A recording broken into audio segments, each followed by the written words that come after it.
Good evening and welcome to Junk Radio, the pipcast from Nukapedia, the Fallout Wiki. Tonight we open as always with the Nukapedia Network news, rounding out your Fallout and Wiki news. Following this we have Tagaziel telling us who started the Great War in their friendly law chat, and then we kick over to the Bleeping Good Sports show with your Wasteland Sports updates. Finally we close our show with LS and his creature feature telling us about the Robobrains. Remember that Junk Radio is an open access pipcast. Anyone can produce a show or be a part of it. Find us at fallout.fandom.com or email nukafalloutwiki@gmail.com.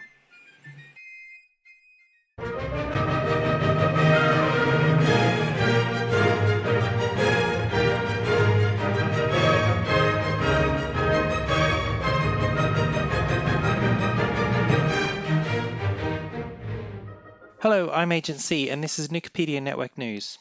Lots of images have come out from the Fallout TV show. The show is publicly filming in New York's Staten Island district with an old strip mall decked out to be a ruined super-duper mart. SUNY Ulster is also being used as a staging area. Images have shown there will be at least one vault, Vault 33, and there has also been sight of a suit of power armor. If you're in the area and want to check out the super-duper mart, you'll find that at 2424 Highland Boulevard, Staten Island. Zip is 10306. However, please follow all directions and do not trespass. Do not go where you shouldn't be. Some of the magazine power-up images have been released for Fallout London. Included in them are manuals that resemble the old-style Haynes manuals for vehicles which promise to improve your skills in that area, and London crime statistics that promise a perk called ABSO. For those not from the UK, an ABSO is an antisocial behavioural order, which is an alternative to jailing someone and instead restricts their movements. Sticking with Fallout London for a moment, this month it was revealed that more Fallout London modders have been offered employment with Bethesda Studios. Lead Technical Advisor Ryan Johnson will be joining lead writer Stephanie Zacharidis at the Big B, with Project Manager Dean Carter turning down a role in order to get the mod finished. Release is expected next year. This week saw a small update to Fallout 76, mostly focused on bugs. If you're looking for Graham, he shouldn't go wandering off anymore and instead should stick by his grill, and the rewards for Meat Week have been corrected. There's also improvements to weapon durability. You can now also toggle if your Pro Snap Deluxe camera will save the photos that you take for quests. And of course, a reminder that PIP is on the public test server now and we'll be expecting its full release in September. Turning now to public occurrences, the community has voted to add a non-developer resources section to the wiki. That's going to include tools that we editors use in order to make the pages that you love. If you have any suggestions, please do let us know. Fandom has enabled a beta of the interactive maps for which Tagaziel has started filling out, with maps for Fallout 3 and Fallout New Vegas already complete. If you'd like to help out, Tag does have to give you special user rights for it to work, so please drop them a line on their talk page. Xavier DJ is running for admin. He's already got a lot of support, but there's still plenty of time to get your say in. That vote closes on August 5.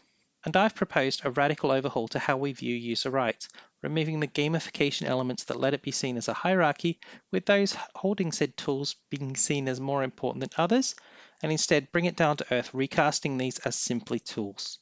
In addition, I'm proposing big changes to the requirements, essentially eliminating most of them, and instead looking at the need for the tool and the ability to use the tool. The changes would also make explicit the practice that we've followed for temporary rights. So please do join us in that discussion as well. Your opinions are very important. This has been Nukapedia Network News, along with public occurrences. If you do have Fallout news, do tweet us at Nukapedia or email nuka@falloutwiki@gmail.com or let us know on Discord in the Junk Radio channel. Please stick with us for a friendly law chat from your friendly law cat, Tagaziel. Junk Radio is brought to you by the Golden Globes. We'll let you see what you want to see at the Golden Globes.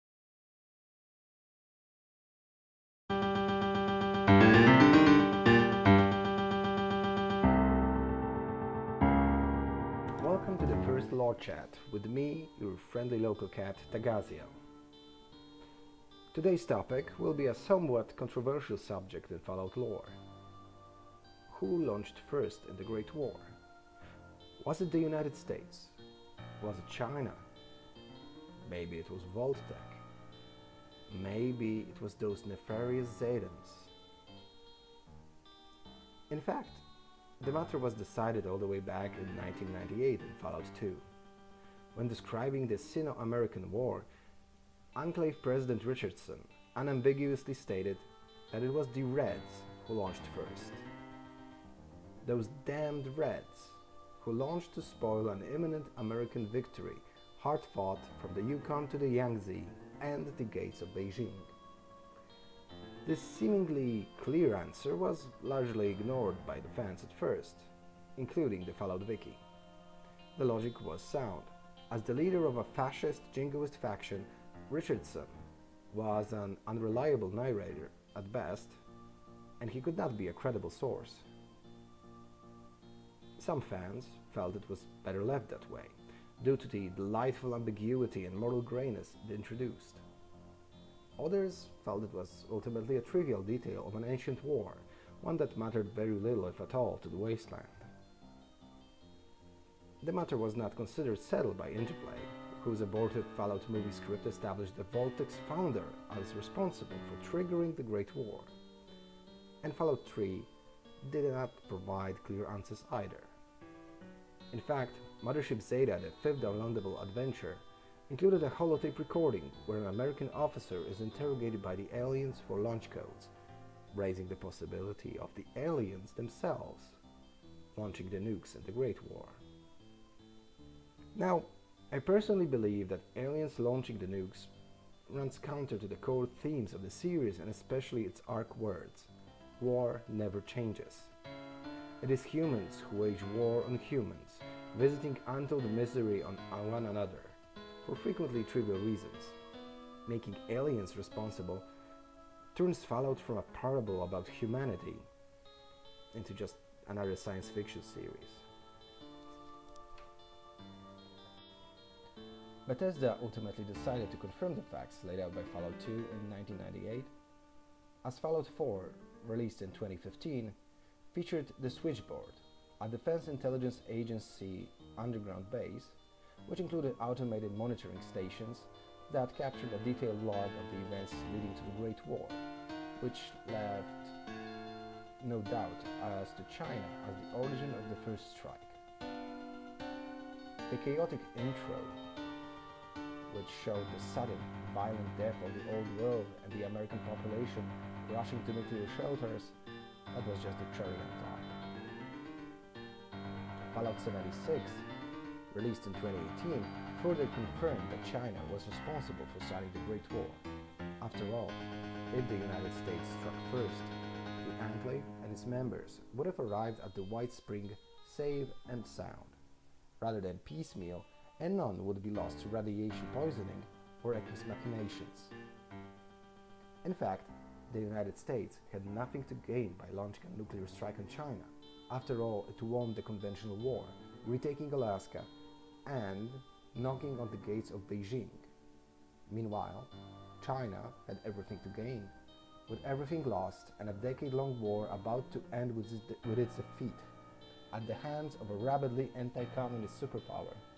Chairman Chiang couldn't make the Chinese position any worse by launching nukes. But does that make him and China a villain? The great villain of the Great War, solely responsible for the nuclear holocaust? Now that is a question for another time, dear listeners.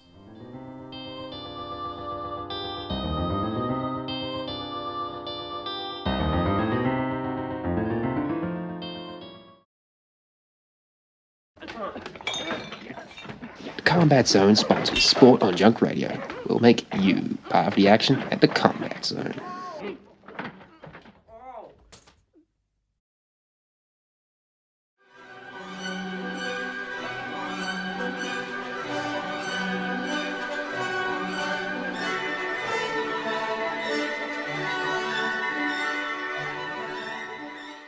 And welcome now to the Bleeping Good Sports Show, where we cover the biggest sporting titles across the now disunited states. And I'm joined by a world-class pundit and only admin whose username is so offensive that we've had to bleep it out. It's Bleep196. Bleep, thank you again for being... Hold on a second, Seed. This is my show. My name's in the title. Shouldn't I be thanking you for being here? And it's great to be here. Our first roundup is the NCR Knicks against the Great Khans. Now, Bleep, this is Fallout's original football grudge match. Time hasn't been good to the Khans. They've lost their home ground and much of their offensive front line. Bleep, how do you see this match going down? Hold on just a second. Just because their offense has been depleted doesn't mean that they're necessarily a bad team. The defense has those two towering hulks at defensive tackle, and those corners. They are intimidating. Just checking, Bleep, what sort of football is it they play in New California? Well, it's a bit complicated. Honestly, I think they make it up. That sounds about right. Now, on the East Coast, there's been a lot of excitement in the new baseball franchise in town. The Brotherhood of Steelers are poised to take on the Diamond City Sox. Bleep, how do you think Mo Cronin's boys are going to stand up to the Steelers? Have you seen their pitchers' bat stats? 99% accuracy, that's pretty dang good. But then again, Diamond City Sox have that darn shortstop. Do you think Mo sorted out what the rules are yet? When did the rules ever matter? That's a really good point. And that brings us to the last matchup, the big title fight. We have Forks the Super Mutant battling out with Paladin and Dance for the heavyweight championship. Bleep, what can we expect as these two step into the five-sided circle? Oh, there's no contest here. Have you seen Fox? He's practically invincible. As long as he hangs in the fight, there's no contest here. Dance just can't stand up. So how many rounds do you think it's going to take? I'll give it about 6. 6 rounds? Okay, well thanks, Bleep. Unfortunately, we won't be able to attend the heavyweight fight to bring you coverage, as our tickets were revoked after the Upchucky in Kentucky incident. Now, hold on, I told you not to talk about that. That fried chicken you recommended was on you. It's okay, I'll edit that out, I promise. So we need your help to tell us how this fight goes and whether or not Bleep got it right. We may feature your report on the next show. You can do it in the comments if you're listening on YouTube, the comments on the page linking this if you're viewing this on the wiki, or you can tweet at Nukapedia or email nukafalloutwiki@gmail.com. Until next time, I've been C. And this has been my show, the Bleeping Good Sports Show.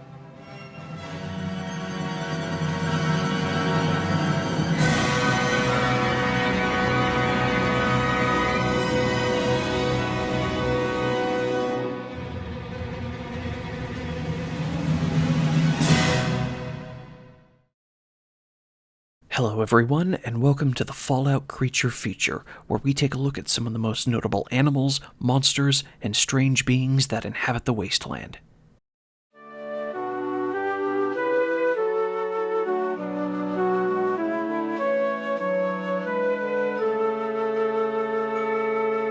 I'm LS, and today we'll be looking at a familiar adversary to longtime Fallout fans. You know him, you hate him, they're a nuisance every time you see him. Today, we're talking about the Robobrains, those bizarre technological terrors that have roamed the wastes throughout the franchise. Even though we often see Robobrains as a nuisance that can easily be dispatched, when you dig into their history, you uncover a much more tragic story. Like many other pre-war robots, the Robobrain can trace its origins back to General Atomics International, a secret joint operation that also included the US military and Robco Industries. The Robobrain was made to create combat machines that used an organic brain as the main control center and receptacle for data. After earlier attempts to use the brains of chimpanzees, it was decided that the brains from human subjects would be far more effective for these machines. The brain itself is what makes Robobrains deadlier than other robots, such as Protectrons. You know that saying, that the brain is the most powerful computer of all? That's what makes Robobrains unique among the robotic foes you'll face in the wasteland, and why the secret, pre-war collaboration used the brains of human subjects for these machines. Subjects for the Robobrain program would have their brains removed, their minds stripped of emotions and memories through mad science, and then have the brains placed inside the machines. If the process was successful, the finished Robobrain would have no emotions or memories of their life as a human, and be ready to take combat instructions. However, because of the nature of the human mind, this was not always the case, and oftentimes, Robobrains can be found wandering the wastes, only fixated on attacking anything in sight and self-preservation.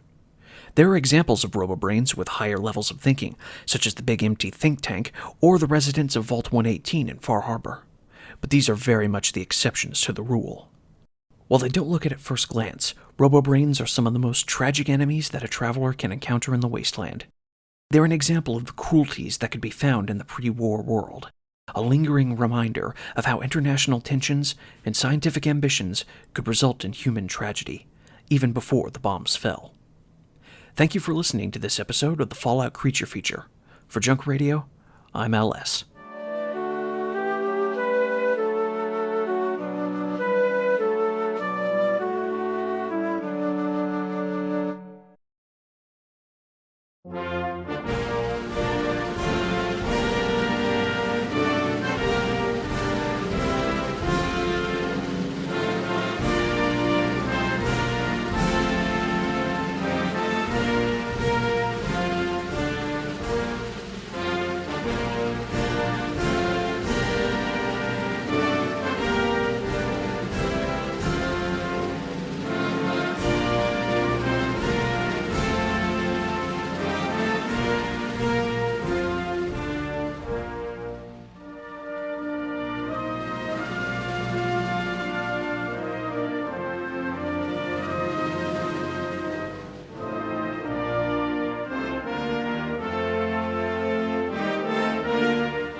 And a friendly reminder, please turn off your Pip-Boy.